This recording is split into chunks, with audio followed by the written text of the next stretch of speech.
Lorsque soudainement on attend 45 minutes un autobus public à un coin de rue, c'est à cause des paradis fiscaux. Lorsqu'on doit attendre des semaines avant d'avoir droit à une intervention chirurgicale urgente dans un hôpital, c'est à cause des paradis fiscaux. Lorsqu'on supprime un poste de concierge dans une école, c'est à cause des paradis fiscaux.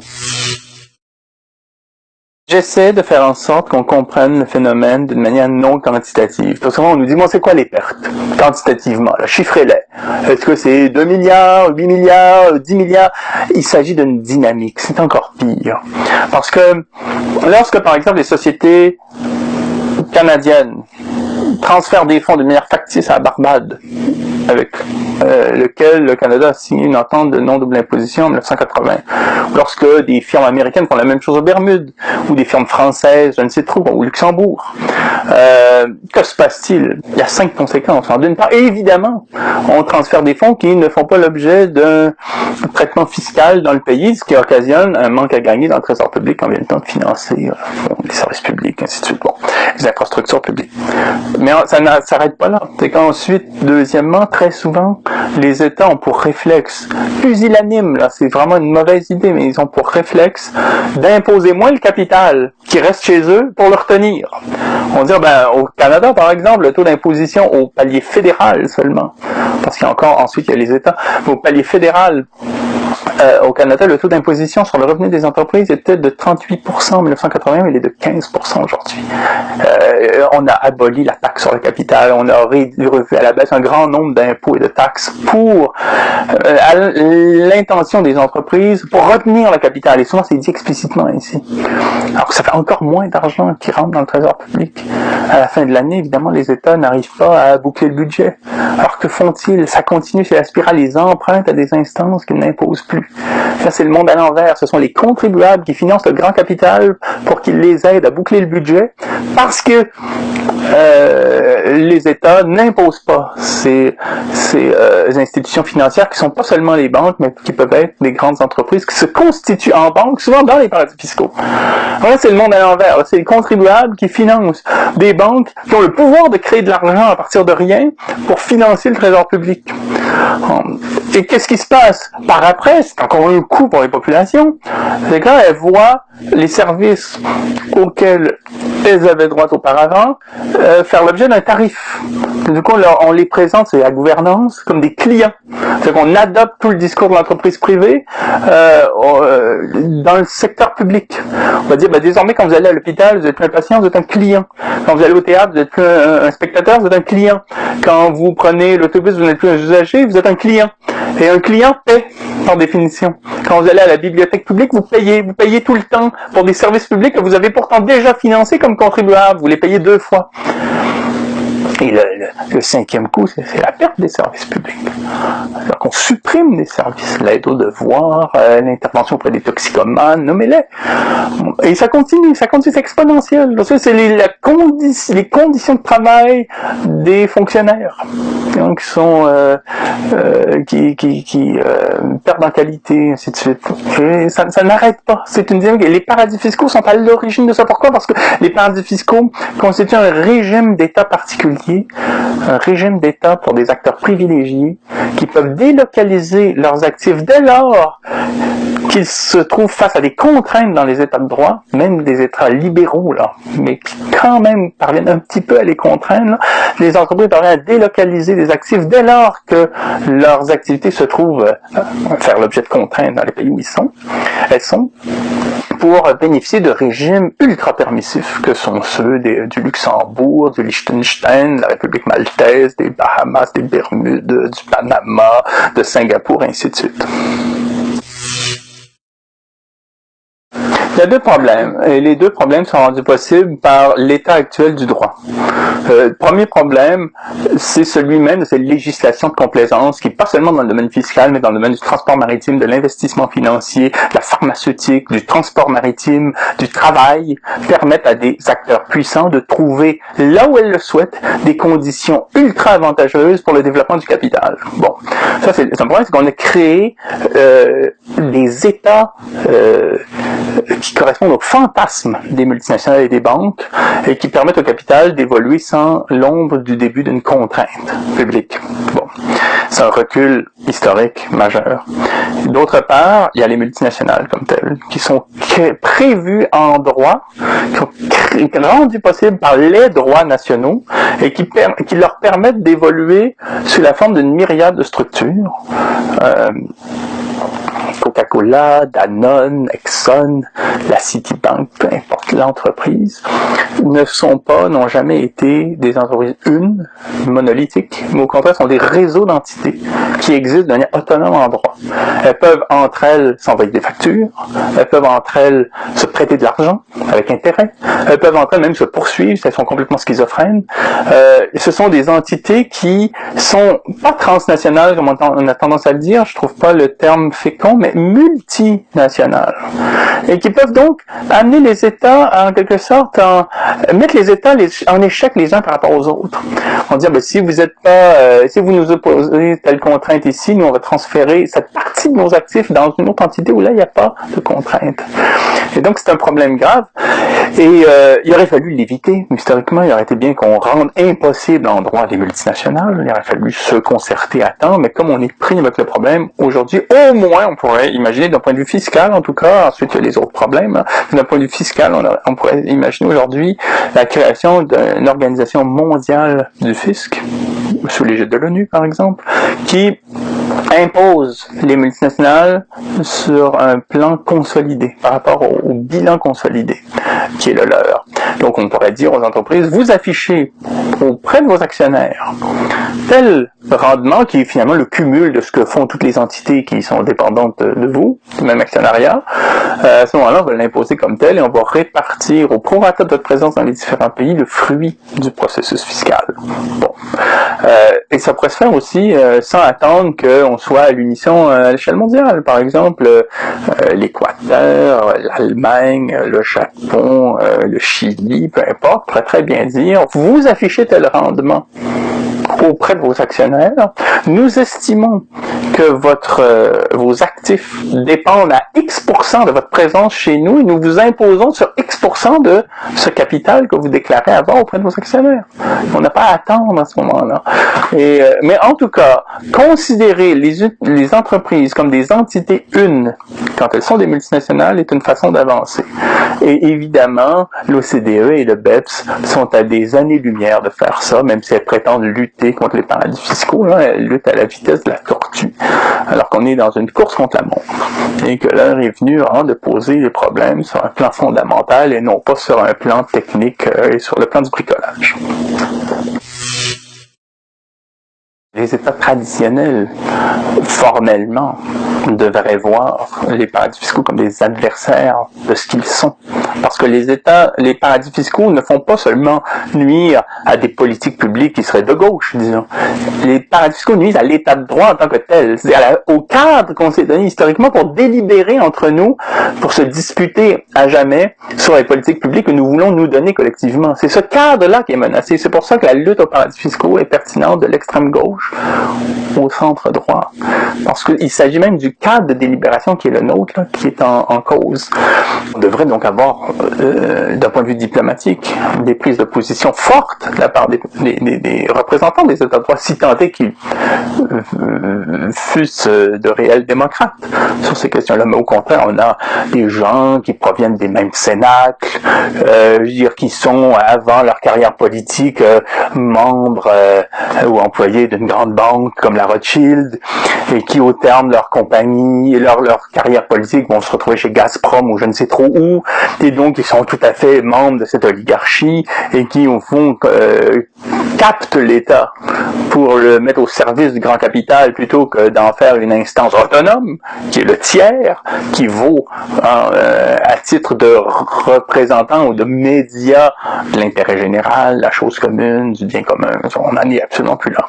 Et c'est ce qui explique que les paradis fiscaux aient pu exister. Parce que les États traditionnels en ont été les complices. Vous avez la France qui a tout à fait été complaisante par rapport à la Suisse ou Monaco. Vous avez le Royaume-Uni qui finalement le père d'à peu près 75% des paradis fiscaux en opération dans le monde. De dire ce sont des dépendances britanniques le plus souvent qui sont ou des membres du pays membres du Commonwealth qui sont des paradis fiscaux. La Caraïbe britannique, les îles anglo-normandes en sont l'illustration. Sans parler des États-Unis par rapport à certaines législations, si ce n'est du Delaware qui est membre de la Fédération américaine. Donc effectivement, ceci explique cela.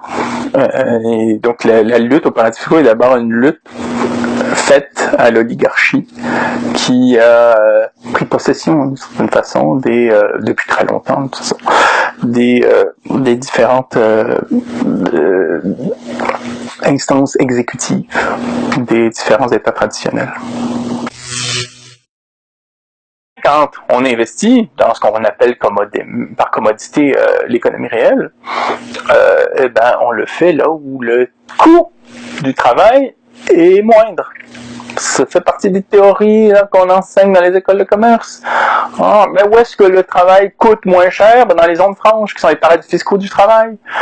Donc on va faire les vêtements, les tables, les meubles, les instruments, tout ce qu'on peut consommer dans la zone franche de Kingston en Jamaïque, dans la zone franche de Karakol en Haïti, en Chine évidemment, au Bangladesh, ainsi de suite, en faisant travailler des enfants, là où la syndicalisation est impossible, là où on travaille dans des situations que dénonçait Marx au 19e siècle. Et la création d'emplois, elle est très faible. Et on l'a vu en France quand il y a eu le débat sur la politique de l'offre ou la politique de la demande. Finalement, François Hollande, en grand socialiste qu'il est, a décidé de donner un chèque en blanc au grand capital, je crois 40 milliards de dollars pour favoriser l'offre. Et là, les gens disaient à gauche, non, il faut favoriser la demande, il faut donner de l'argent aux gens pour qu'ils consomment ce dont ils ont besoin, de façon à faire travailler les Français, à relancer l'économie de la vieille lecture canadienne. Mais qu'est-ce qu'ont répondu les capitalistes?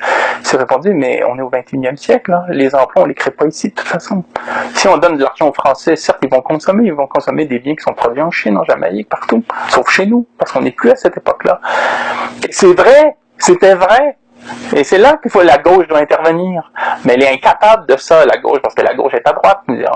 La gauche est, je sais plus qui disait, être de gauche aujourd'hui, c'est la façon la plus confortable qu'on ait trouvé d'être de droite.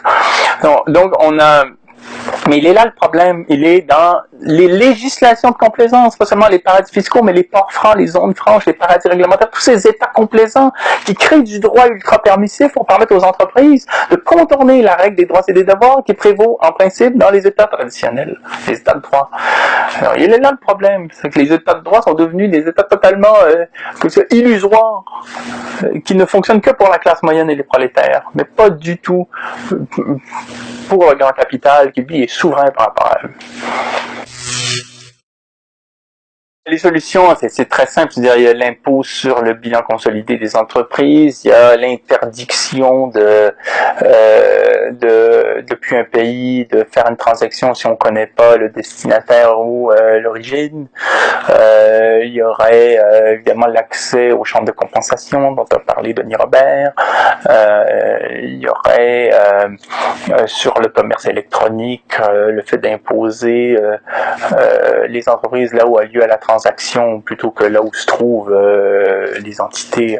Souvent il s'agit de filiales dans les paradis fiscaux. En ce qui concerne les ports francs, si on rompt avec ces terribles accords de libre-échange, un pays pourrait très bien imposer des droits de douane très élevés à un produit qui aurait été fait dans des conditions qui ne sont pas socialement conformes à ce qui prévaut dans l'État en question.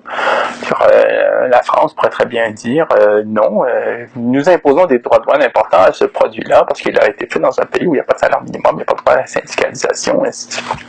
Et donc, c'est une concurrence déloyale d'une part, et d'autre part, c'est une façon de faire en sorte que le prolétariat soit en concurrence avec lui-même à la faveur du grand capital. Bon, donc, il y a des mesures, là, il y en a, là, on peut en parler pendant des heures. Le problème, c'est la volonté politique, c'est la capacité qu'ont les peuples à mettre sous pression les représentants, ou à se donner des représentants, ou à renverser les régimes de façon à créer des institutions conformes à leur volonté. La question des paradis fiscaux avance grâce aux gens, grâce aux associations, grâce au peuple et grâce aux journalistes. D'une part, depuis les années 1990 et surtout 2000, on a eu des associations, le Tax Justice Network, Oxfam, Attac et d'autres, qui se sont mobilisés. Survie en France, bon, le CCFT Terre Solidaire, ceux qui se sont mobilisés en France et dans le monde pour inscrire cette question-là dans la conscience publique, pour qu'on comprenne là, que lorsque l'État nous dit qu'il n'a plus d'argent et procède à des compressions budgétaires alors que les États n'ont jamais été aussi riches, que la richesse n'a jamais été aussi concentrée, que nous n'avons jamais été aussi performants d'un point de vue technique, hein, il y a un problème qui s'explique par les paradis fiscaux. Donc ça, c'est une avancée formidable. Et sur ce cas-là, les journalistes qui s'intéressent à la question ont été inventifs, notamment en créant le consortium international de journalistes d'investigation, qui a procédé à une première dans le monde, c'est-à-dire des scoops internationaux, où tout d'un coup, on se donne une date butoir entre journalistes membres, et à la même journée, à la même heure, on fait sortir une nouvelle en l'adaptant au pays qui est le sien, mais en tant que la nouvelle sort à l'échelle internationale le même jour. Pour faire comprendre à tout le monde que la question des paradis fiscaux est internationale, de façon à ce qu'un chef d'État ne puisse pas ensuite dire « Oui, mais vous comprenez, on ne peut pas agir seul, c'est un problème complexe, il est international. » Mais les journalistes l'ont posé comme étant international, alors parlez-vous et agissez. Et si vous n'agissez pas, on comprendra de quel côté vous êtes, dans quel camp vous vous rangez. Et ces deux apports-là, c'est-à-dire la mobilisation d'associations et la prise de conscience des journalistes du problème, et témoignent d'une conjoncture favorable pour avancer. Il faut savoir que dans l'histoire, quand on se met à parler de comptabilité et de fiscalité dans les bars, dans la rue, dans les familles, on est à l'aune de grands bouleversements sociaux. Ça a été dans l'histoire de la Révolution américaine, la Révolution française, et jusqu'à tout récemment le mouvement Occupy, en passant par toutes sortes de moments de lutte. Parce que la fiscalité est souvent vue comme une chose barbante par les gens, par une chose complexe, ils regardent les experts, mais le jour où les gens commencent à compter par eux-mêmes, ils comprennent d'une manière arithmétique qu'ils se font complètement avoir, et ils entrent dans des phases de colère qui sont tout à fait salutaires politiquement. La question, c'est de savoir qu'on peut agir individuellement en sachant que nous sommes des sujets collectifs. Nous ne sommes pas des individus, c'est la prémisse. Mais si on comprend ça, on peut avancer. Si on comprend que nous ne sommes pas des individus, que nous faisons rien strictement comme individus, mais nous agissons dans des conjonctures, et que nous faisons les conjonctures collectivement, et nous sommes des sujets collectifs, et nous agissons en tant que tels. Si on comprend ça, et qu'en tant qu'élément d'une subjectivité collective, qu'acteur, actrice d'une subjectivité collective, on peut ici ou là faire sa part, mais tout en étant dans cette mouvance-là, effectivement, il y a de l'espoir.